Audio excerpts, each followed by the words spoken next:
স্বাগতম তোমাদের ভোয়াব্রের মাই gift level 9999 unlimited গাচা এর দ্বিতীয় পর্বে। গত পর্বে আমরা দেখেছিলাম লাইট অ্যাবিসে একটি রাজ্য তৈরি করেছিল যেখানে তার কয়েক হাজার সার্ভেন্ট ছিল। পরের দিন লাইট তাদের সবার কাছে আসে। লাইটকে দেখে নাজুনা খুব খুশি হয়। লাইট আয়োকিয়ের মাথায় খুব আদর করে হাত বুলিয়ে দিচ্ছিল। অ্যালি জিজ্ঞেস করে, মাস্টার আপনি এটা কি করছেন? লাইট জানায় যে আয়োকিকে আসল বিড়ালের মতো ব্যবহার করতে তার খুব ভালো লাগে। ঠিক তখনই সেখানে সেই হেলহর্স দৈত্যটি চলে আসে। নিশ্চিতভাবেই লাইট এখন অনেক শক্তিশালী, কিন্তু সেই ট্রমা পুরোপুরি দূর হয়নি। তবে এখন লাইট একা নয়। আয়োকি, একটি অকেজো দৈত্যের এত সাহস কি করে হলো যে সে আমার মাস্টারের সামনে ঘোরাঘুরি করবে? আমার মনে হয় এই জাতের আর বেঁচে থাকার কোনো অধিকার নেই। অ্যালি, এর উপস্থিতিতে আমাদের মাস্টার মন খারাপ করেছে। এদের যত তাড়াতাড়ি সম্ভব তত খারাপ মৃত্যু দেওয়া উচিত। নাজুনা, মাস্টার লাইট প্লিজ এদের শেষ করুন। তাদের এই ওড়া দেখে দৈত্যটি ভয় পেয়ে কুকুরের মতো হয়ে যায়। লাইট তাদের তিনজনকেই শান্ত করে। আমরা জানতে পারি এই দৈত্যটিকে আয়োকি আগেই বশ করে ফেলেছে। এরপর লাইট মূল প্রসঙ্গে আসে। সে তাদের সবাইকে জানায় যে এখন তার পরিকল্পনা বাস্তবায়ন করার সময় এসেছে। তাদের পার্টি এখন ভূপৃষ্ঠে যেতে চলেছে। এই কথা শুনে তারা তিনজন খুব খুশি হয়। এরপর আমরা গৌরবকে দেখি, যেখানে সবাই তার প্রশংসা করছে। গৌরবও খুব খুশি যে মানুষ তার প্রশংসা করছে।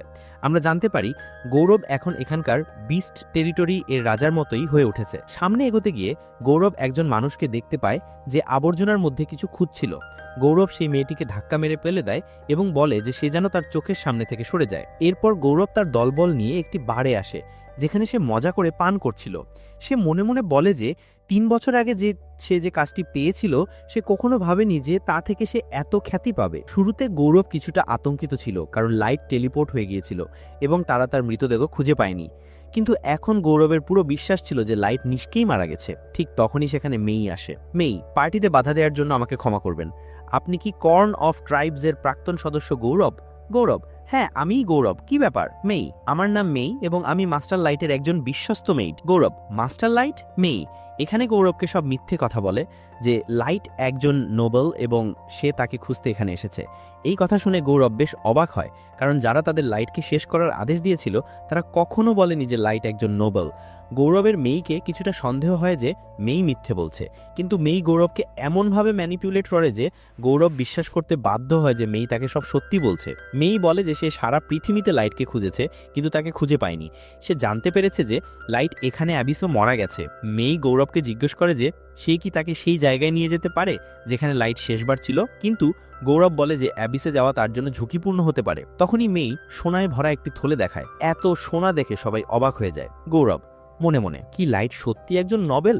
শুধু এই মেয়েটিকে সেখানে নিয়ে যাওয়ার জন্য এত সোনা পাচ্ছি, নাকি এটা কোনো ফাঁদ? যাই হোক, একজন মানুষ মেয়ে আমার কী বা করতে পারবে? গৌরব মেয়েকে সেখানে নিয়ে যেতে রাজি হয়। সে এমন ভান করে যে সে এইসব পাকার জন্য করছে না। লাইট তার খুব ভালো বন্ধু ছিল, তাই সে মেয়েকে সাহায্য করছে। এখানে গৌরব মনে মনে বলছিল যে সে এই মেয়েটিকে অন্ধকূপের গভীরে নিয়ে গিয়ে তার সাথে মজাও করবে। এরপর তারা সবাই অ্যাবিসের অন্ধকূপে প্রবেশ করে। মেই এমন ভাব দেখাচ্ছিল যে সে হাঁটতে হাঁটতে খুব ক্লান্ত হয়ে গেছে, যাতে গৌরবের মনে তার প্রতি কোনো সন্দেহ না আসে। গৌরব মনে মনে বলছিল যে তুমি শুধু আর একটু অপেক্ষা করো, তারপর দেখো আমি তোমার সাথে কি করি। এরপর তারা সেখানে আসে যেখানে গৌরব লাইটকে প্রচণ্ড মেরেছিল। গৌরব মেয়েকে বলতে থাকে যে হঠাৎ করে একদল দৈত্য এসে লাইটকে আক্রমণ করে।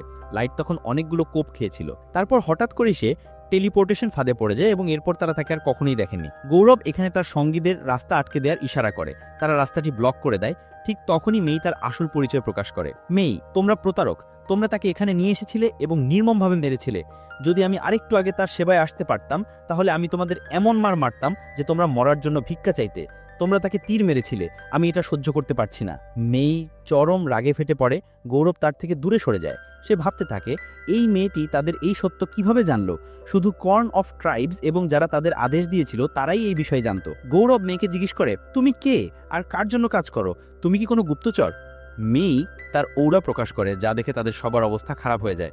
গৌরব মনে মনে বলে, এ তো শুধু একজন মানুষ, আমার কেন এত ভয় লাগছে? গৌরব তখন নিশ্চিত ছিল যে সে এখনই মারা যাবে।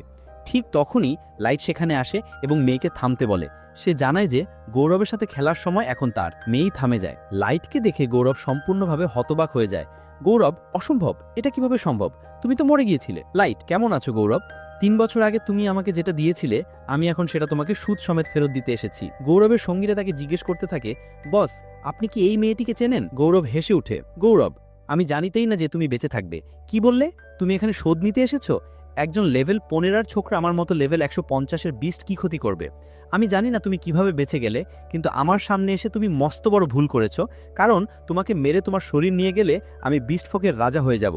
লাইট, তুমি কি কৌতূহলী হচ্ছ না যে আমি কিভাবে বেঁচে আছি আর মেয়ের সাথে আমার কি সম্পর্ক? গৌরব, কথাটা তো ঠিক। আমি জানি না তুমি এই সুন্দরী প্রেমিকাটি কতটা শক্তিশালী, কিন্তু তাতে কি আসে যায়? মানুষ কিছুই করতে পারে না। আর বস, যখন আমরা বিস্ট জাতি তখন তো কিছুই না। আমার সব লোক লেভেল 130-এর বেশি। আমরা সবাই মিলে তোমাকে পিষে দেব। তুমি শুধুই একজন সাধারণ মানুষ যার একটি অকেজো গিফট আছে।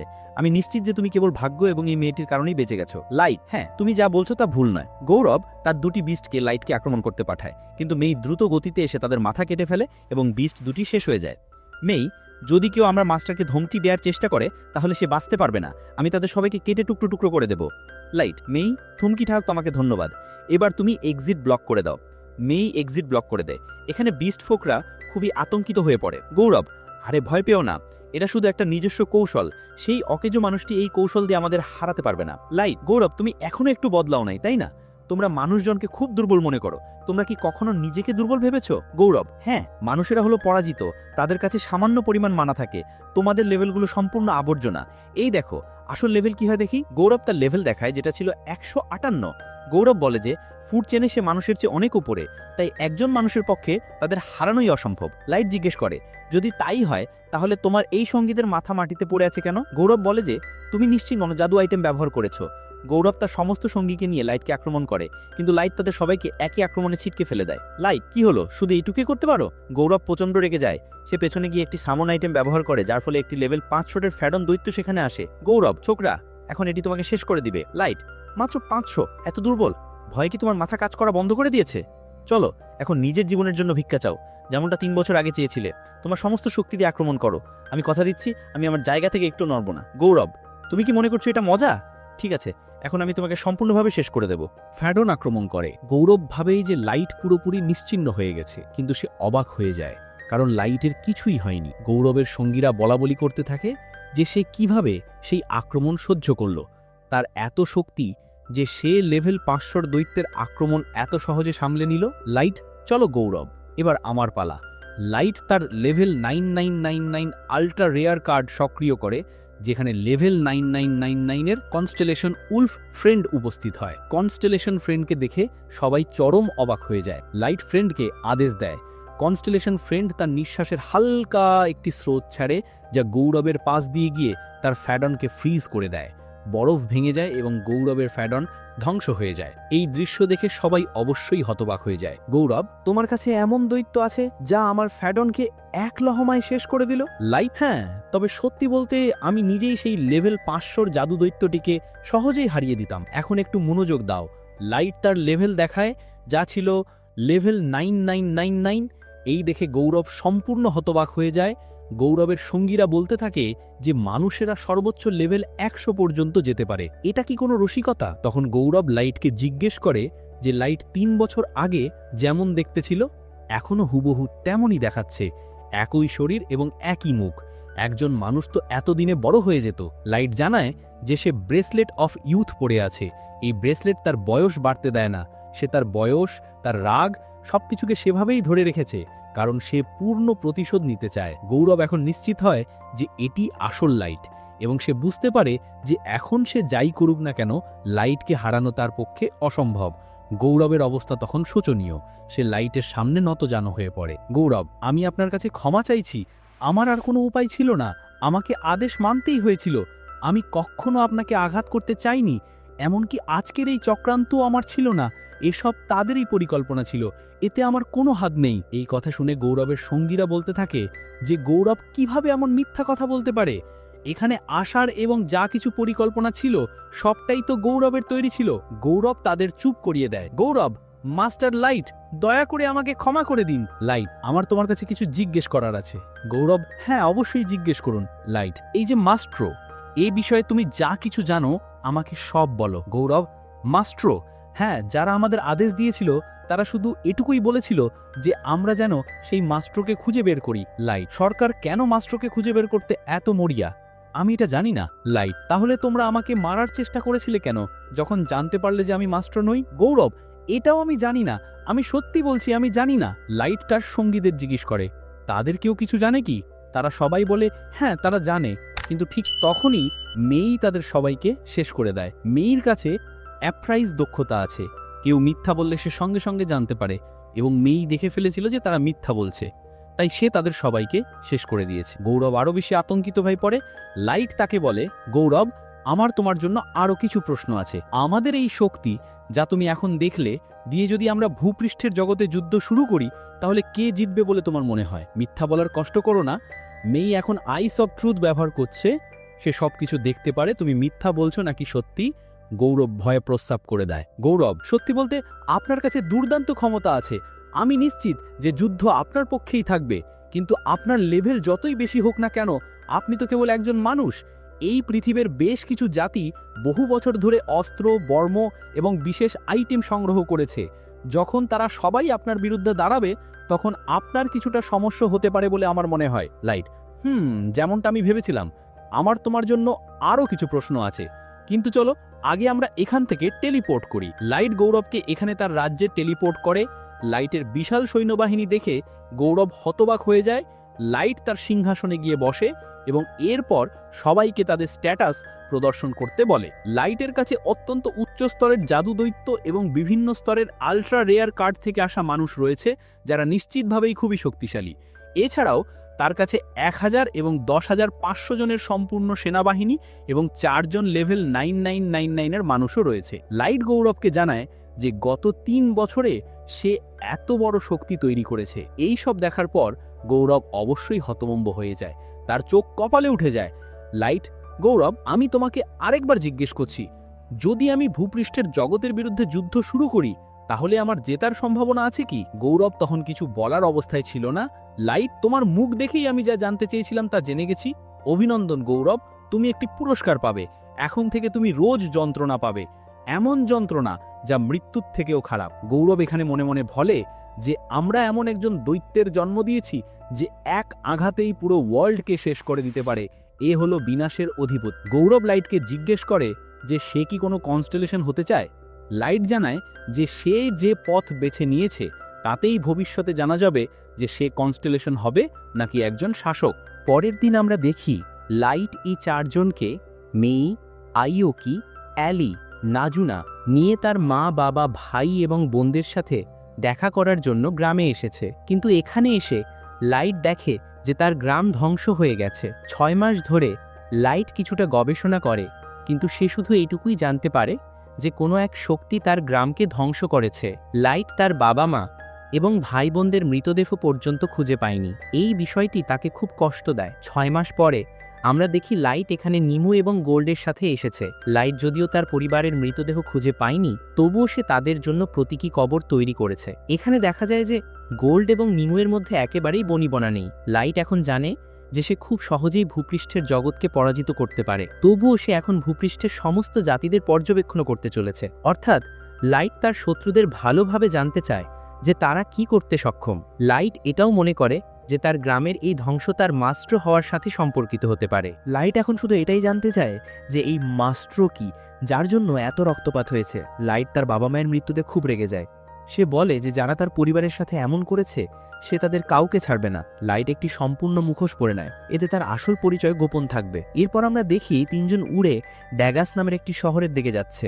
তখনই নিমুর লাইটকে জিজ্ঞেস করে, মাস্টার লাইট, ড্যাগাসে আমরা কি করতে চলেছি? তখন গোল্ড নিমুকে বলে, তুমি কি ভুলে গেছো যে ভূপৃষ্ঠের জগতে মাস্টারের নাম কি? হ্যাঁ নিমু, ভূপৃষ্ঠে আমি লাইট নই, ডার্ক। নিমু, আরে হ্যাঁ মাস্টার ডার্ক, আমাকে ক্ষমা করে দিন, আমি ভুলেই গিয়েছিলাম। গোল্ড বলে যে এখানে মাস্টারের আসল নাম ব্যবহার করা যায় না, অন্যথায় কর্ন অফ ট্রাইবসের নজর তাদের উপর পড়তে পারে। এরপর লাইট জানায় যে তারা ড্যাগাসে গিয়ে অ্যাডভেঞ্চারার হবে। তারপর তারা সেখানে তাদের র্যাঙ্ক বাড়াবে, যাতে তারা একজন যথাযথ অ্যাডভেঞ্চারার বলে মনে হয় এবং তাদের উপর কেউ সন্দেহ না করে। এরপর আমরা দেখি যে তারা 3 জন ড্যাগার শহরের খুব কাছে চলে এসেছে, তাই এখন তারা হেঁটে গন্তব্যে যাবে। এগিয়ে যাওয়ার সময় তারা কিছু ডুয়ার্ফকে দেখতে পায়, যারা একজন মানুষের বণিককে হয়রানি করছিল। লোকটি ডুয়ার্ফদের বলছিল যে দয়া করে তারা যেন তার সন্তানদের ক্ষতি না করে। তখনই ডুয়ার্ফদের নজর তাদের দিকে পড়ে। লাইট আদেশ দেয় এবং পরের দৃশ্যে আমরা দেখি যে তারা ডুয়ার্ফদের সবাইকে বেঁধে ফেলেছে। এরপর আমরা দেখি সেই লোকটি লাইট এবং অন্যদের ড্যাগাস শহরের দিকে নিয়ে যাচ্ছে। লাইট তাকে জিজ্ঞেস করে যে এইভাবে বিনা পয়সায় তাদের শহরে নিয়ে যাওয়া কি ঠিক হবে, কিন্তু লোকটি বলে যে লাইট তাদের জীবন বাঁচিয়েছে, অবশ্যই সে তার জন্য এতটুকু করতেই পারে। লোকটি খুব উত্তেজিত হয়ে বলতে থাকে যে সে এর আগে কখনো কোনো মানুষকে এভাবে ডুয়ার্ফদের এত সহজে হারাতে দেখেনি। নিশ্চিতভাবেই তারা দুজন খুব শক্তিশালী, কিন্তু নিমু জানায় যে তাদের মাস্টার ডার্ক তাদের চেয়েও অনেক বেশি শক্তিশালী। এই শুনে লোকটি বেশ অবাক হয়। লোকটি বলে, আপনারা ড্যাগাসে যাচ্ছেন, তার মানে আপনারা ডানজিনে যাওয়ার প্রস্তুতি নিচ্ছেন। আপনারা নিশ্চয়ই খুব বিখ্যাত অ্যাডভেঞ্চারার পার্টি হবেন। না, এমন নয়, আমরা তো কেবল অ্যাডভেঞ্চারার হতে চলেছি। হ্যাঁ, সেই জন্যই আমরা ড্যাগাসে যাচ্ছি। সেখানে গিল্ডে গিয়ে নিবন্ধন করে আমাদের র্যাঙ্ক বাড়াতে হবে। ও এমন কথা, তাহলে আপনারা অবশ্যই সঠিক জায়গায় যাচ্ছেন। ড্যাগাস হলো ডুয়ার্ফদের একটি রাজ্যের শহর, যা একদিকে মানুষ এবং অন্যদিকে পশ্চিমের এলফ রাজ্যের সীমান্তের নিচে অবস্থিত। ড্যাগাসের ডানজনটি খুব ভালো, তাই অনেক অ্যাডভেঞ্চারার এখানে আসে। সেখানে মানুষদেরও প্রবেশাধিকার আছে, তাই এই লোকটিকেও হোটেল বানানোর অনুমতি দেওয়া হয়েছে। এরপর তারা ড্যাগাস শহরের গেটে আসে। লাইট সেই লোকটিকে বলে যে সে যেন তাদের এখানেই নামিয়ে দেয়। যাওয়ার আগে লোকটি তার নাম জানায়, তার নাম কোরান। কোরান লাইটকে বলে যে যদি তারা শহরে থাকে তাহলে তারা তার হোটেলেও আসতে পারে। এরপর তারা শহরে প্রবেশ করে। এই দুজন অর্থাৎ নিমো আর গোল্ড ভূপৃষ্ঠে প্রথমবার এসেছে, তাই তারা এখানকার দৃশ্য দেখে কিছুটা অবাক হয়। যাই হোক, তারপর সকলেই গিল্ডে আসে। সেখানে আসার সাথে সাথেই অন্য জাতিগুলো তাদের থেকে দূরে সরে যাচ্ছিল। লাইট বুঝতে পারে যে এখনও এখানে মানুষকে অকেজো বলেই গণ্য করা হয়। যাই হোক, তাদের সেখানে নিবন্ধন হয়, যেখানে লাইটকে এফ র্যাঙ্ক দেওয়া হয়। এটা দেখে নিমু রিসেপশনিস্টের উপর রেগে যায়। যদিও রিসেপশনিস্ট তাকে বোঝানোর চেষ্টা করে যে যারা প্রথম থেকে অ্যাডভেঞ্চারিং শুরু করে তাদের এই এফ র্যাঙ্কই দেওয়া হয়, কিন্তু নিমু এই কথা মানতে রাজি হচ্ছিল না। তখন লাইট রিসেপশনিস্টের কাছে নিমুর হয়ে ক্ষমা চায় এবং বলে যে এই এফ র্যাঙ্কস নিয়ে তার কোনো সমস্যা নেই। বাইরে আসার পর নিমু বুঝতে পারে যে সে কত বড় ভুল করেছে। সে কেঁদে কেঁদে লাইটের কাছে ক্ষমা চাইতে থাকে, আর এই সুযোগে গোল্ড খুব মজা নিচ্ছিল। লাইট গোল্ডকে নিমুকে বিরক্ত না করতে বলে এবং লাইট নিজেও নিমুকে শান্ত করে। এরপর তাদের কর্নেলের হোটেলে দেখানো হয়। সেখানে লাইট কর্নেলকে জানায় যে সে তার হোটেলে থাকতে এসেছে। কর্নেল এতে খুব খুশি হয়। সে লাইটকে বলে, আপনার যদি কিছু প্রয়োজন হয় তবে নির্দ্বিধায় আমার কাছে চাইতে পারেন। লাইট বলে, যদি তাই হয় তবে আমার কয়েকটি অনুরোধ আছে। কর্নেল, হ্যাঁ অবশ্যই বলুন। লাইট বলে, আমি পুরো টপ ফ্লোরটি 1 মাসের জন্য ভাড়া নিতে চাই এবং ততদিন পর্যন্ত আমি চাই সেখানে যেন কেউ না আসে, আপনার কর্মীরাও না। লাইট কর্নেলকে অনেকগুলি সোনার মুদ্রা দেয় এবং বলে যে আমার কাছে আপাতত এতটুকুই আছে। কিন্তু কর্নেল বলে যে আপনি আমাদের জীবন বাঁচিয়েছেন, আমি আপনার কাছ থেকে টাকা নিতে পারি না। দয়া করে এটাকে আমার তরফ থেকে একটা অনুরোধ হিসেবে গ্রহণ করুন। কর্নেল লাইটের কথা মেনে নেয়। এরপর টপ ফ্লোরে আসার পর লাইট সেখানে সাইলেন্ট জ্যামিং, ডিটেকশন এবং ম্যাজিক কার্ড স্থাপন করে। এগুলি লাগানোর পর তারা এখন পুরোপুরি গোপন থাকবে। লাইট তাদের দুজনকে বলে যে তারা এখন বিশ্রাম নিতে পারে, কিন্তু তখনই নিমু লাইটকে আন্ডারগ্রাউন্ডে চলে যেতে বলে, তারা এখানে পাহারা দেবে।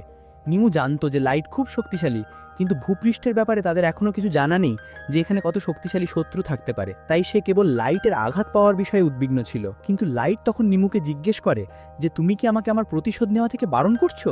লাইট খুব রেগে যায়। নিমু জানায় যে তার উদ্দেশ্য এটা ছিল না। নিমু লাইটের কাছে বারবার ক্ষমা চাইতে শুরু করে। তখন গোল্ড স্থিতিটি সামলে দেয়। সে বলে যে তাদের মাস্টার নিজের হাতে প্রতিশোধ নিতে চান, কোনো মধ্যস্থতাকারী ছাড়া। লাইটও এখানে কিছুটা শান্ত হয় এবং নিমুর কাছে ক্ষমা চায়। ক্ষমা করো নিমু, আমি জানি তুমি শুধু আমার চিন্তা করছিলে, কিন্তু আমার আবেগ আমার ওপর ভরে গিয়েছিল। নিমু বলে যে দোষ তারও ছিল, সে যেন তাকে ক্ষমা চাওয়ার একটি সুযোগ দেয়।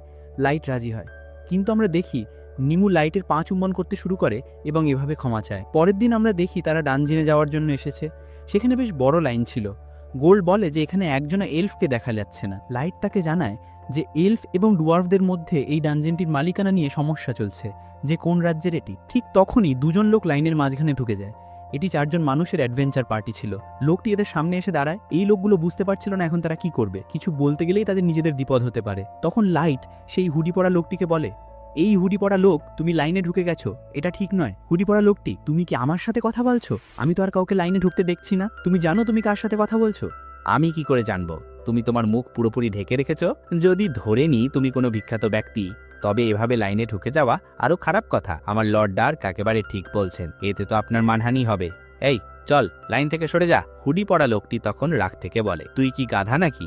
তুই এটাও জানিস না যে লাইন কিভাবে কাজ করে? চল এবার ওখান থেকে সর। এই সব শুনে লোকটি খুব রেগে যায়। সে লাইট এবং অন্যদের আক্রমণ করতে যাচ্ছিল, কিন্তু তার সাথে থাকা অন্য লোকটি তাকে থামায়। সে বলে, শান্ত হও, এখানে অনেক লোক আছে, এখানে ঝামেলা করা ঠিক হবে না। তাছাড়া আপনি খুবই বিপজ্জনক একটি তলোয়ার ধরে রেখেছেন। লোকটি শান্ত হয় এবং চুপচাপ লাইন থেকে পেছনে সরে যেতে থাকে। তবে যাওয়ার আগে সে লাইটকে বলে যে সে তাকে ছাড়বে না। এখানে উপস্থিত সমস্ত মানুষ লাইট এবং সেই দুজনের খুব প্রশংসা করছিল যে তারা এই পদক্ষেপ নিয়েছে। তারা সবাই এসে লাইটকে ধন্যবাদ জানায়। লাইট তাদের বলে যে ধন্যবাদ দেওয়ার কোনো প্রয়োজন নেই, সে শুধু যা ভুল হচ্ছিল তার বিরুদ্ধে আওয়াজ তুলেছে। তারা বুঝতে পারে যে লাইট খুব ভালো একজন মানুষ। তখন তাদের কাছে এক সদস্য কৌতূহলী হয়ে আসে। সে জিজ্ঞেস করে যে গোল্ডের পুরো বর্মটি কি সত্যি সোনা দিয়ে তৈরি, এবং আমরা দেখি যে কেবল এই লোকটিই নয়, এখানে সবাই এটা জানতে চাইছিল। গোল্ড উত্তর দিতে যাচ্ছিল, কিন্তু নিমু জানায় একেবারেই না, এই বর্মটি পুরোপুরি নকল। তখন লোকটি বুঝতে পারে যে লাইট এই প্রথম ডানজানে যাচ্ছে, কারণ লাইটের কাছে কোনো সরঞ্জাম বা ইকুইপমেন্ট নেই। ডানজানের ভেতরের ফোরগুলো খুব দামি হয়, তাই অ্যাডভেঞ্চারাররা ডানজানের ভেতরে নিজেদের ক্যাম্প তৈরি করার জন্য নিজেদের সরঞ্জাম নিয়ে যায়। লাইট এই তথ্য দেওয়ার জন্য লোকটিকে ধন্যবাদ জানায়, যদিও লাইটের সরঞ্জামের কোনো সমস্যা ছিল না, কারণ তার কাছে আইটেম বক্স ছিল। সেই পার্টির ভেতরে যাওয়ার সময় আসে, তারা ভেতরে চলে যায়। তাদের পরে লাইটদের নাম্বার আসে এবং তারাও ভেতরে প্রবেশ করে। ডানজানে আসার পর লাইট বলে যে অ্যাবিসের পরেই প্রথম সে অন্য কোনো ডানজানে এসেছে। এই ডানজানটিও বেশ বড়। এরপর সবাই ডানজানের ফ্লোরে আসে, যা দেখতে একদম অন্য জগতের মতো। লাইট জানায় যে ডানজানের কুড়ের মানা এখান থেকে সব দৈত্য এবং ফাঁদ তৈরি করে। ডানজানের ভেতরে এর নিজস্ব একটি জগৎ আছে। এরপর লাইট ফ্লাইং, কাউন্সিল এবং সুপারভিশন অ্যান্ড কার্ড ব্যবহার করে সবাই এগিয়ে যেতে থাকে। এরপর সেই লোকটিকে দেখানো হয়।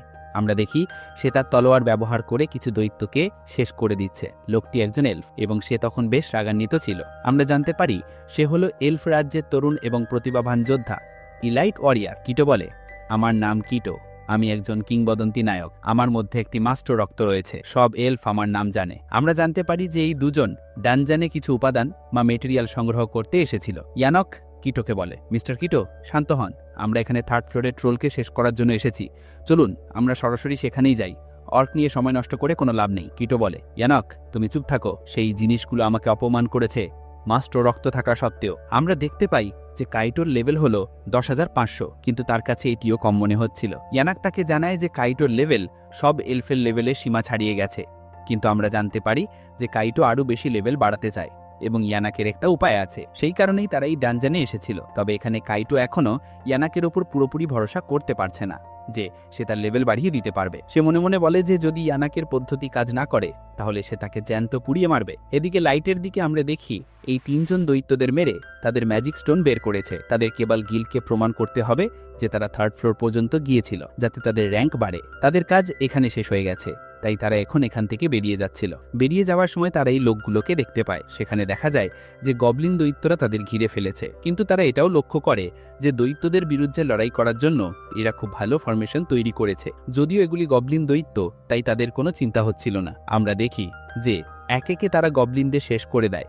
তখনই তারা দেখে যে লাইট এবং বাকিরা হঠাৎ করে তাদের পেছনে এসে দাঁড়িয়েছে। লোকটি বলে, আরে আর তোমরা এখানে কিভাবে এলে? লাইট লোকটিকে জানায় যে লড়াই করার সময় সতর্ক থাকা উচিত, কারণ যুদ্ধে অতর্কিত আক্রমণ হতে পারে। আমরা দেখি লাইট সেখানে একটা সাপকে শেষ করে দিয়েছে। ছেলেটি লাইটকে ধন্যবাদ জানায়। তখনই লাইট, গোল্ড আর নিমুর কিছু অনুভব হয়।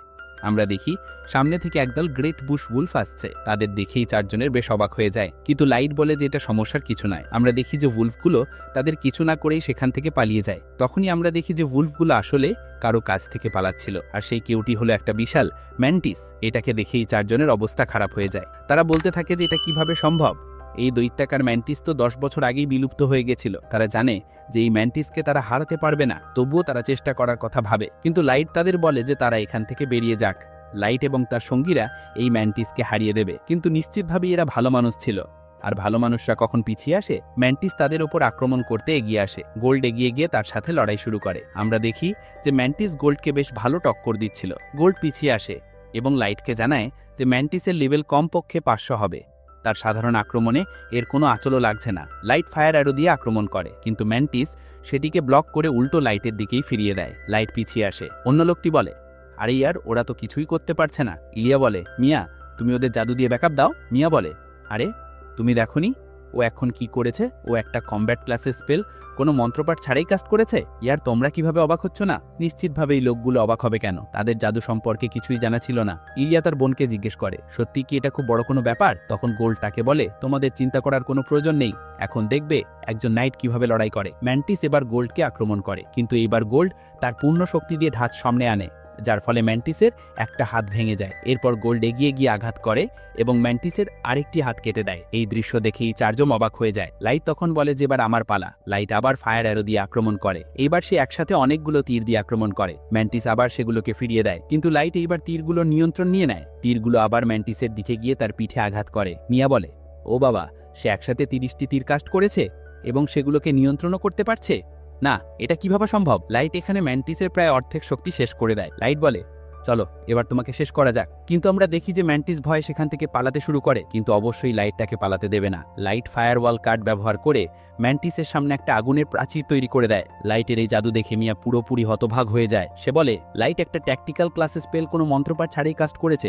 মিয়া বিস্ময়ে পাগল হয়ে যায়। এই তিনজন ম্যান্টিসের কাছে আসে। ম্যান্টিস উড়ে পালানোর কথা ভাবছিল। লাইট নিমুকে আদেশ দেয়। নিমু একটা বিশাল লাফ দিয়ে ম্যান্টিসকে শেষ করে দেয়। এই তিনজন এখানে পুরোপুরি অবাক হয়ে যায়। মিয়া বলে, আমার বিশ্বাস হচ্ছে না, ওরা তিনজন মিলে দৈত্যাকার ম্যান্টিসকে শেষ করে দিয়েছে। আরে ইয়ার, আমারও বিশ্বাস হচ্ছে না, ওরা আসলে কারা? এরপর কিছুক্ষণ পর আমরা দেখি যে সেখানে ইলিয়া পার্টির সদস্যরা ম্যান্টিসের জেমস্টোন বের করে ফেলেছে। ইলিয়া এখানে লাইটকে জিজ্ঞেস করে, আপনারা কি এ র্যাঙ্ক বা এস র্যাঙ্কের পার্টি? লাইট বলে, আরে না, আমরা তো এফ র্যাঙ্ক। অ্যাডভেঞ্চারিং তো আমরা এইমাত্র শুরু করেছি। এই কথা শুনেই চারজন চরম অবাক হয়ে যায়। লাইট তাদের সবার জীবন বাঁচিয়েছে, তাই ইলিয়া তাকে জিজ্ঞেস করে যে সে কি আজ রাতের জন্য তাদের সাথে তাদের তাঁবুতে থাকতে পছন্দ করবে। তাদের জীবন বাঁচানোর জন্য সে লাইটের জন্য কিছুটা করতে চায়। লাইট প্রথমে ইলিওকে না বলতে যাচ্ছিল। সে বলে, আমি তোমাদের উপর বোঝা হতে চাই না, সূর্য দ্রুত ডুবে যাচ্ছে, রাতে এখানে ওখানে ঘোরা ঠিক নয়। তাছাড়া নিয়া তোমার কাছে জাদু সম্পর্কে কিছু জানতে চায়। আমরা দেখি লাইট তাদের সাথে আসে, তাদের খাবার প্রস্তুত হয়ে যায়। লাইট মিয়াকে জানায় যে তার মা এবং বাবা দুজনেই জাদুকর ছিলেন। মিয়া বলে, বাহ, এটা কত দারুণ কথা, হয়তো এই কারণেই মিস্টার লাইট জাদুকে এত মহান। লাইট বলে, তুমিও জাদুতে অসাধারণ মিয়া। মিয়া বলে, আরে না, আমি তো এমনকি ভয়েস ছাড়েই স্পেল কাস্ট করতে পারি না। প্র্যাকটিক্যাল ক্লাসে তো আমি আরও দুর্বল। আমার এখনো বিশ্বাস হচ্ছে না ইয়ার, ওটা কি সত্যিই খুব বড় কোনো ব্যাপার ছিল? লাইট, কি বড় ব্যাপার বলছো? হ্যাঁ, লাইট যা করেছে তা অসাধারণের থেকেও বেশি। মিয়া তাদের সবাইকে বোঝায় যে জাদুতে স্পেলের 3টি ক্লাস আছে। 1, কমব্যাট ক্লাস। এতে আগুন এবং বরফের তলোয়ার তৈরি করা যায়, যা একক লক্ষ্যবস্তুর বিরুদ্ধে ব্যবহারের জন্য সেরা। 2, ট্যাকটিক্যাল ক্লাস। এটি লাইট ব্যবহার করেছিল, এটি একটি বড় এলাকা জুড়ে আক্রমণ করার জন্য সেরা। 3, স্ট্র্যাটেজিক্যাল ক্লাস।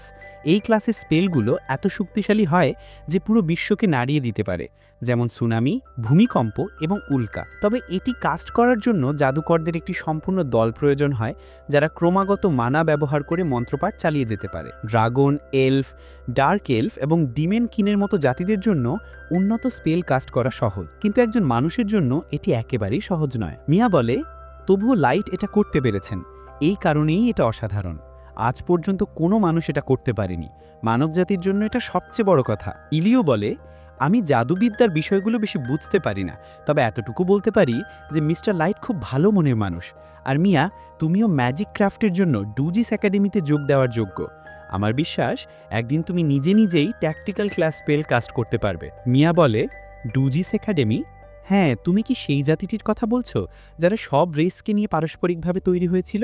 নামটা কি যেন ছিল? হ্যাঁ, দ্য প্রিন্সিপাল অফ 9। গোল্ড ইলিওকে বলে, তোমার বোন নিশ্চিতভাবেই ভালো জাদুকর হবে, যাকে জাদুবিদ্যার জন্য পৃথিবীর সেরা একাডেমি আমন্ত্রণ জানিয়েছে। ইলিও জানায় যে একটি দুর্ঘটনার কারণে তারা তাদের বাবা মাকে হারিয়েছে, তাই মিয়া কখনো সেই একাডেমিতে যেতে পারেনি। এই কারণে ইলিও এবং মিয়া তাদের ছোটবেলার বন্ধু গিরমা এবং ভাদিয়ের সাথে একটি পার্টি তৈরি করেছে। ইলিও এখন ডানজেন এক্সপ্লোর করে যতটা সম্ভব টাকা জমা করতে চায়, যাতে সে মিয়াকে ডুজিস একাডেমিতে ম্যাজিক ক্রাফটিংয়ের জন্য পাঠাতে পারে। মিয়া বলে যে সে এদের সাথে থেকেও এভাবেই খুব খুশি। এদের একসাথে দেখে লাইটের তার ছোট বোনের কথা মনে পড়ে। সে তাদের বলে যে একদিন তারা সবাই অবশ্যই তাদের লক্ষ্য অর্জন করবে। এই কথা শুনে সবারই, বিশেষ করে মিয়ার, খুব ভালো লাগে। ইলিও লাইটকে জিজ্ঞেস করে, আপনারা অ্যাডভেঞ্চারার হতে চাইলেন কেন?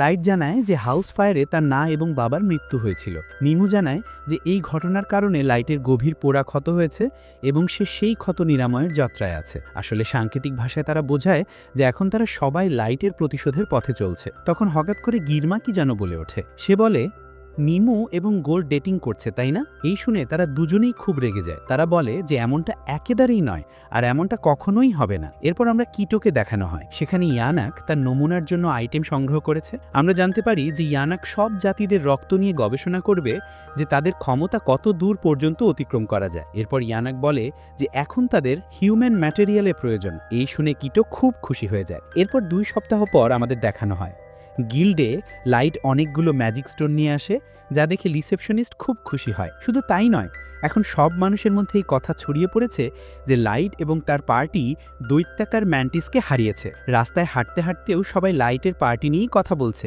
মানুষজন তো তাদের পার্টির নাম ব্ল্যাক মোল্টিও দিয়েছে। একজন লোক লাইটকে থামিয়ে এবং জিজ্ঞেস করে, আপনার এই তো ব্ল্যাক মোল্টি, তাই না? লাইট কিছুই বুঝতে পারে না যে লোকটি কি বলছে। লোকটি জানায় যে সবাই লাইট এবং তার পার্টিকে ব্ল্যাক মোল্টি নামেই ডাকছে। নিমু তখন লোকটির ওপর আক্রমণাত্মক হয়ে ওঠে এবং জিজ্ঞেস করে, লর্ড ডার্কের আপনার কি দরকার? আর আমরা কোনো ঝামেলা চাই না। আমার নাম সুলান এবং ইনি হলেন গিলবার্ট। আমি শুনেছি যে আপনারা জায়ান্ট ম্যান্টিসকে হারিয়ে দিয়েছেন, সেই সাথে 5th ফ্লোর পর্যন্ত ক্লিয়ার করেছেন।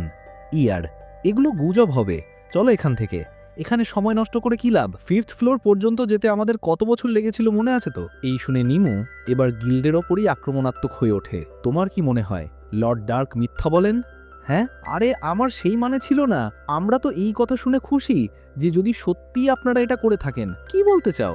মানব জাতি থেকেও তো কেউ থাকা উচিত যে অন্য জাতিদের টক্কর দেবে। এরপর এই দুজনকে তাদের পার্টির লোকেরা ডাকতে থাকে, তাই তারা সেখান থেকে চলে যায়। লাইট দেখে যে অন্য জাতিগুলো বলছিল যে মানুষেরা কত দুর্বল হয়। হ্যাঁ, আমি নিশ্চিত যে জায়ান্ট ম্যান্টিসকে হারানোর খবরটি পুরোটা মিথ্যা হবে। লাইট এসব কথায় কোনো মনোযোগ দেয় না।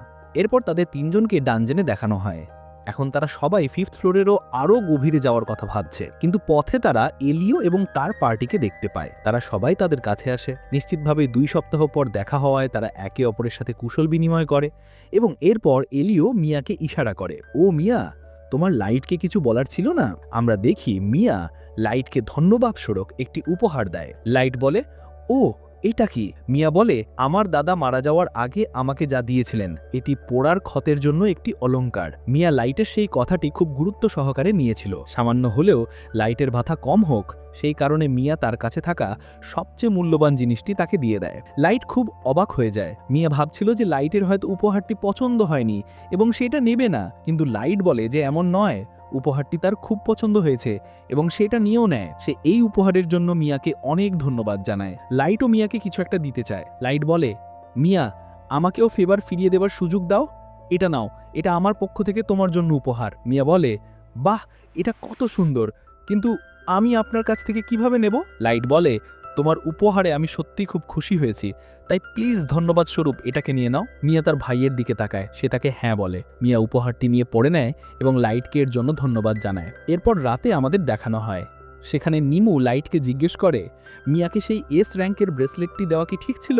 নিমুর মনে হচ্ছিল যে মিয়া লাইটকে কি দিয়েছে আর তার বদলে সে একটা এস র্যাঙ্কের আইটেম পেয়ে গেল। এখানে নিমু আবেগটা বা সেন্টিমেন্টটা বুঝতে পারছিল না। লাইট তাকে বলে যে ব্রেসলেটটি মিয়াকে দেওয়ায় তার খারাপ লাগেনি। গোল্ড এখানে বুদ্ধিমানের মতো কথা বলে। সে লাইটকে বলে যে লর্ড, আপনি যে আইটেমটি তাকে দিলেন, সেই আইটেমটি যদি কেউ জোরালোভাবে কোনো ইচ্ছা করে তাহলে সেটি অলৌকিকভাবে তার ইচ্ছা পূরণ করে দেয়। আমি বুঝতে পেরেছি যে লর্ড, আপনি সেই আইটেমটি সেই মেয়েটিকে কেন দিলেন। এরপর তাদের 5th ফ্লোরেরও আরও কত দূর যেন দেখানো হয়। এখানে চারদিকে বরফ। এখানে তাদের কোনো মানুষ বা অন্য জাতির কাউকে দেখা যায় না। লাইট এই দুজনকে এখানে ইয়েতি শিকার করতে বলে টেলিপোর্ট ব্যবহার করে রাজ্যে চলে আসে। সেখানে সেই চারজন, মেই, ইয়োকি, অ্যালি, নাজুনা, তার জন্য অপেক্ষা করছে। মেই লাইটকে চা দেয় এবং জিজ্ঞেস করে, ভূপৃষ্ঠে সবকিছু কেমন চলছে? লাইট জানায় যে সব ঠিক চলছে। সেই সাথে ভূপৃষ্ঠে তার কিছু ভালো মানুষের সাথেও দেখা হয়েছে। যাই হোক, লাইট এখানে তার পরবর্তী প্রতিশোধের লক্ষ্য এলফ শাসাকে খোঁজার জন্য এসেছিল। এরপর আমাদের 3rd ফ্লোরে সুলান, গিলবার্ট এবং তার পার্টিকে দেখানো হয়। সুলান তখন বলে, গিলবার্ট, তোমার কি মনে হয় কিসের ওপর? অবশ্যই ব্ল্যাক মল্টির ওপর। ও তারা, যাই হোক, যেমনটা শুনেছি যে লোকটি মুখোশ পরেছিল, সে নাকি জায়ান্ট ম্যান্টিসকে হারানোর জন্য ট্যাকটিক্যাল ক্লাসে স্পেলকাস্ট করেছিল, তাও আবার ইনক্যান্টেশন ছাড়াই। কিন্তু শুনতে এটা একদম বাজে এবং রসিকতা বলে মনে হয়। তার সাথে একজন লোক ছিল যে নিজের চোখে এসব দেখেছে এবং বলেছে যে এটা সত্যি। মানে এটা কোনো গুজব নয়? যদি এটা সত্যি সত্যি হয় তবে সেই কোনো কিংবদন্তি নাইট বা অতীতের কোনো নায়কের পুনর্জন্ম। এবার তুমি আমার ভাষায় কথা বলছো। আমি আশা করি এমনই কিছু হবে। আমাদের একজন চ্যাম্পিয়ন দরকার যে সেই সাধারণ জাতিগুলোকে, যারা সবসময় মানুষজনকে নিচু চোখে দেখে, তাদের উচিত শিক্ষা দিতে পারে। যাই হোক, তখনই সুলান প্রকৃতির ডাকে সাড়া দিতে যায়, কিন্তু যখন সে ফিরে আসে সে দেখে যে কিটো তার সব পার্টি সদস্যকে শেষ করে দিয়েছে। সুলান বুঝতে পারে যে তার সামনে কোনো শক্তিশালী এলফ আছে, কারণ তার লোকেরা এতটাও দুর্বল ছিল না এবং সবাই কোনো শব্দ ছাড়াই মারা গেছে। সুলান এখানে লড়াই করার বদলে পালিয়ে যাওয়ার কথা ভাবে। সে একটি ধোঁয়ার বোমা ফেলে পালিয়ে যেতে শুরু করে। সুলান মনে মনে বলে যে সেই এলফের কাছে যত দক্ষতাই থাক না দেখে সে কি করে আক্রমণ করবে। সুলান গিল্ডকে এসব জানানোর কথা ভাবে, কিন্তু আমরা দেখি সুলানের ওপর আক্রমণ হয়। সুলান মনে মনে বলে এটা তো কোনো জাদুর আক্রমণ নয়, তাকে কোনো শারীরিক জিনিস স্পর্শ করেছে। যখন সুলান পেছনে তাকায় সে দেখে যে এলফটি বাতাসে উঠছে এবং সে বাতাস থেকেই আক্রমণ করেছে। ইয়ানাক সুলানকে অজ্ঞান করে দেয়। ইয়ানাক, মিস্টার কিটো, আপনি শুধু একজন মানুষকে জীবিত রেখেছেন এবং বাকি সবাইকে মেরে ফেললেন। কিটো, তোমার তো শুধু একজনকেই জীবিত দরকার ছিল, তাই না? অভিজ্ঞতা অর্জনে কখনো কখনো ব্যর্থতা আসে, তাই সেগুলোকে পুনরাবৃত্তি করতে হয়। তাই একজনের বদলে কখনো কখনো বেশ কয়েকজনের প্রয়োজন হয়। ইয়ানাক, ঠিক আছে, আমি পরের বার মনে রাখব। এরপর লাইট এবং তার সঙ্গীদের দেখানো হয়। তারা আরও অনেক ম্যাজিক স্টোন নিয়ে এসেছে। নিমু রিসেপশনিস্টকে বলছিল যে সে যেন লর্ড ডার্ককে এখনই এস র্যাঙ্কে প্রমোট করে দেয়। রিসেপশনিস্ট বলে যে সে নিমুর হতাশা বুঝতে পারছে, কিন্তু সে ইতিমধ্যেই গতবার ডার্ককে এফ থেকে ডিতে প্রমোট করেছে। তারা এত ম্যাজিক স্টোন আনলেও ডার্ককে সরাসরি এস র্যাঙ্কে প্রমোট করার জন্য এটি যথেষ্ট নয়। তবে তারা একটি বড় মিশনে যেতে পারে।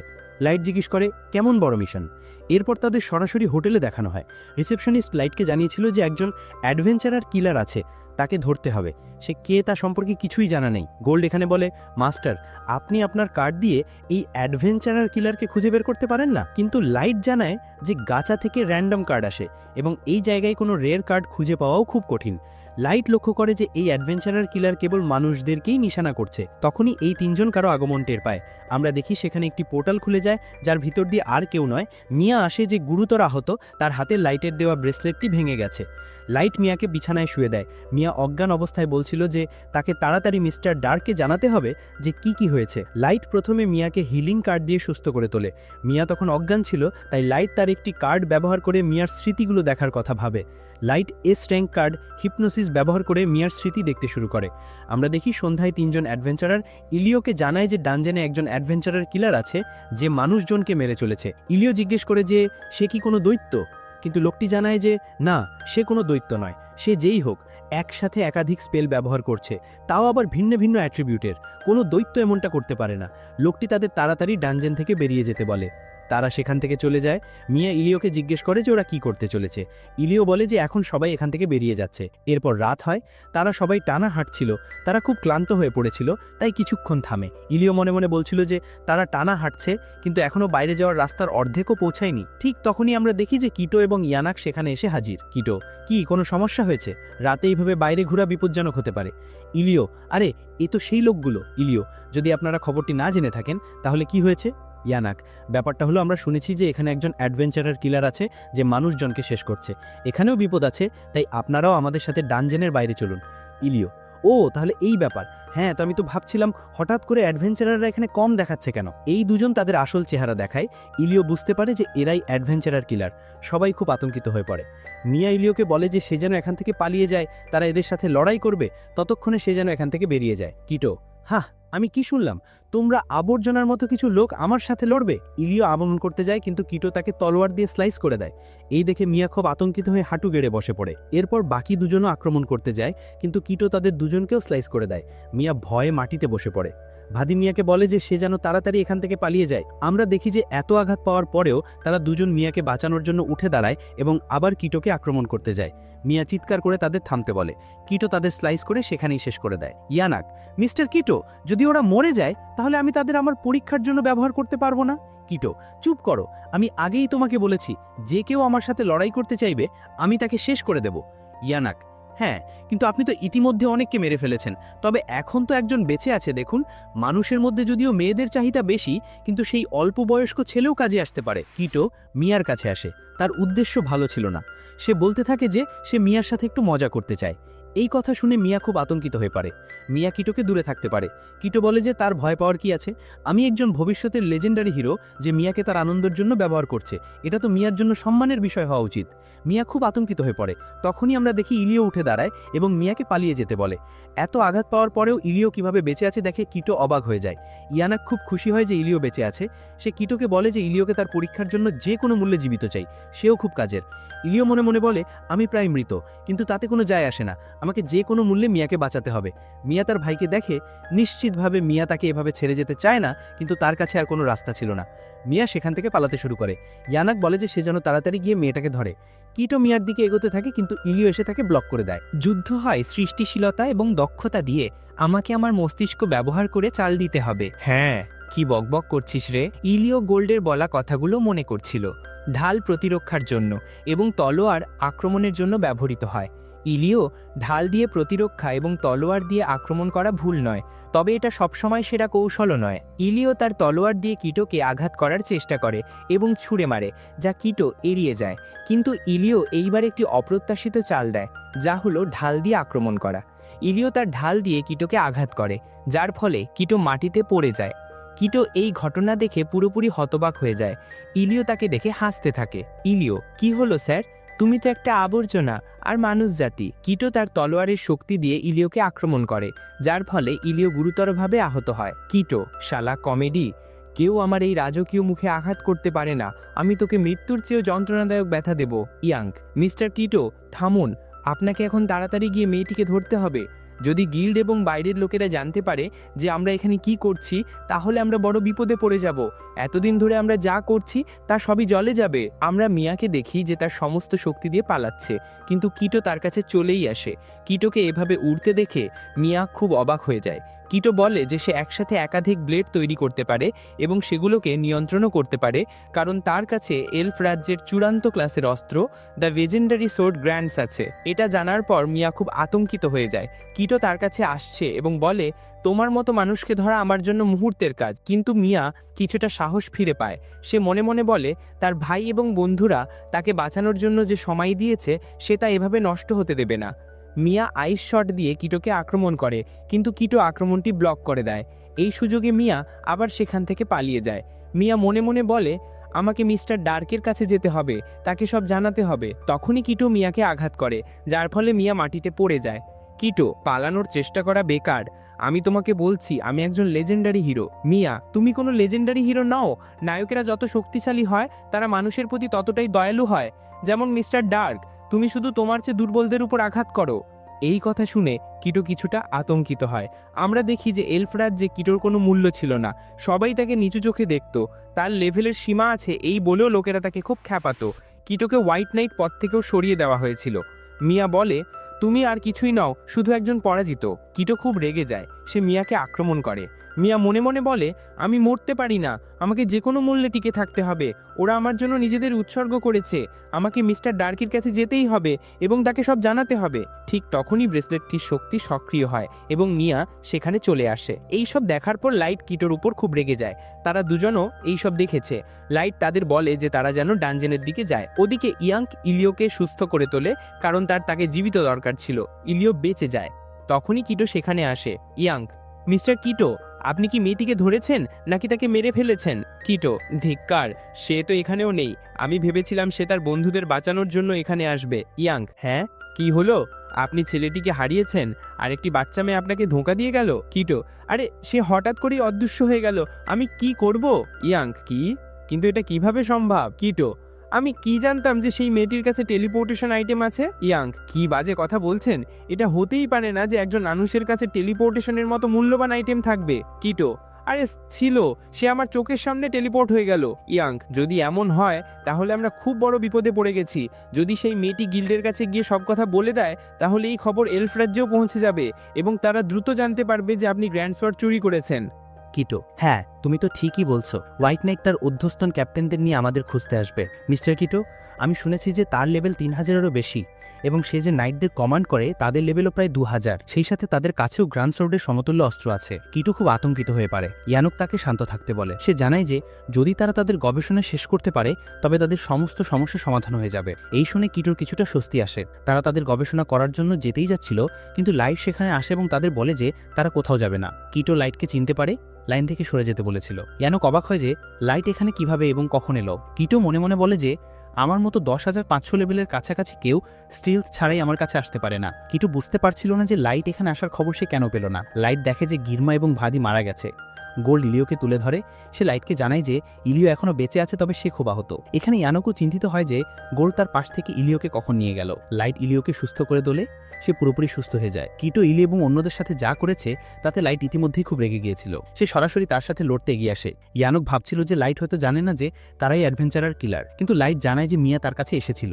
সে তাদের সম্পর্কে সব বলে দিয়েছে। এই কথা শুনে তারা দুজনেই ভয় পেয়ে যায় যে লাইট হয়তো গিলকে সব বলে দিয়েছে। কিন্তু লাইট তাদের জানায় যে তোমাদের চিন্তা করার কোনো প্রয়োজন নেই, আমি গিলকে কিছু বলিনি। এই শুনে কিটো খুব খুশি হয়। সে বলে, আমি খুব ভাগ্যবান, আমি গিলকে তোমাদের সম্পর্কে কিছু বলিনি, কারণ আমি নিজেই তোমাদের এখানে শেষ করতে এসেছি। কিন্তু কিটো লাইটের কথা খুব হালকাভাবে নেয়। সে ভাবে লাইট তো একজন মানুষ, তাই সে তার কী বা ক্ষতি করবে। কিটো গিয়ে লাইটকে আক্রমণ করে, কিন্তু লাইট তার স্টাফ দিয়ে খুব সহজেই সেটি থামিয়ে দেয়। এটা দেখে ইয়ানোক খুব অবাক হয়। এরপর কিটো লাইটকে ক্রমাগত অনেক আঘাত করতে থাকে, কিন্তু কিছুই হয় না। শেষে লাইট নিজেই বিরক্ত হয়ে তাকে হালকা একটি আঘাত করে, যার ফলে কিটোর অবস্থা খারাপ হয়ে যায়। লাইট, আমি ভেবেছিলাম তুমি বেশ কঠিন হবে, কিন্তু তুমি তো খুব দুর্বল বের হলে। যদি আমি আরেকটু জোর দিতাম তবে ভুল করে তোমাকে মেরেই ফেলতাম। কিটো, ওই পরাজিত, সরে যা, তুই একটা জঘন্য মানুষ, অনেক হয়েছে, এবার আমি তোর 12টা বাজিয়ে দিব। এখানে ইয়ানোক পুরোপুরি অবাক হয়ে যায় যে একজন মানুষ, তাও আবার একটি বাচ্চা, কিটোকে এত সহজেই কিভাবে হারাচ্ছে। এখানে কিটো তার তলোয়ারের শক্তি ব্যবহার করে লাইটকে আক্রমণ করে।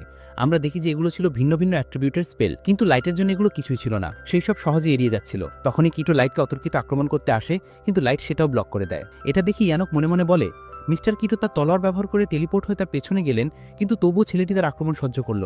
একজন মানুষ কিভাবে ফাইনাল ক্লাসের অস্ত্রের সাথে সমান তালে লড়তে পারে। এখানে কিটো পাগল হয়ে যায়। সে লাইটকে বলে, তুমি প্রতারণা করছো, তুমি জাদুকরের পোশাক পরেছো, কিন্তু তুমি একজন যোদ্ধার মতো লড়ছো। লাইট, আমি একজন জাদুকর, ভুল বলো না, এটা অসম্ভব, কোনো জাদুকর আমার সাথে সমানভাবে লড়তে পারে না। লাইট আইসোর্ড সমন করে এবং দেখায় যে সে একজন জাদুকর। কিটো, হ্যাঁ আইসোর্ড, তাও আবার কোনো মন্ত্রপাঠ ছাড়াই, এটা অসম্ভব। কিটো আবার একই আক্রমণ করে, কিন্তু এবার আইসোর্ড তার আক্রমণ ধ্বংস করে দেয়। এটা দেখে তারা দুজনেই হতবাক হয়ে যায়। কিটো আবার আক্রমণ করে, কিন্তু আইসোর্ড একটি ব্যারিকেডের মতো লাইটকে ঘিরে নেয়। কিটো, হয়ে গেল তোর খেলা, এটা কিভাবে সম্ভব? এটা কি কোনো রসিকা? আমার মতো একজন ভবিষ্যতের কিংবদন্তি নায়ক কোনো মানুষের কাছে একেবারেই হারতে পারে না। পুরনো মাস্টার মানবজাতির কাছেই গ্র্যান্ড সোর্ড দিয়েছিলেন। এটি একটি পবিত্র তলোয়ার যা যে কাউকে ছাড়িয়ে যায়। আমার অজেয় হওয়া উচিত। লাইট, তুমি কি বললে? মাস্ট্রো? আমি কি এখন মাস্ট্রো শুনলাম? তুমি এটা সম্পর্কে কিভাবে জানো? কিটো, হ্যাঁ, এটা কেমন প্রশ্ন? অবশ্যই আমি জানি, কারণ আমি মাস্ট্রো বক্তের সাথে জন্ম নিয়েছি। সবে আমাকে মাস্ট্রো বলেই ডাকে। তো আজকের অংশটি এই পর্যন্ত ছিল। ভিডিওটি ভালো লাগলে লাইক করুন এবং নতুন হলে চ্যানেলটি সাবস্ক্রাইব করে বেল আইকনটি অলে সিলেক্ট করুন। তাহলে দেখা হচ্ছে পরের পর্বে।